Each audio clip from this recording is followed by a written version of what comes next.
I've raised over $250 million to my startups, and I'm going to share what I wish I would have known before I took money from investors. As I've mentioned in my other videos, you can be fired. Yes, even if you're the founder who started the company.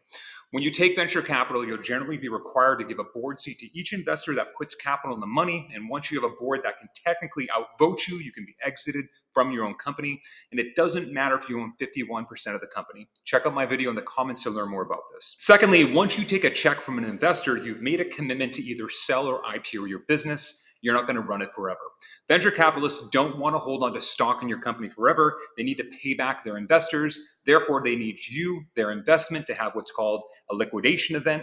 So you either sell or IPO so they can give a return to their investors. Thirdly, you're going to spend a tremendous amount of time doing nothing related to building a great company and having everything to do with managing things related to taking the capital. Prime examples include running board meetings, managing board members and investors.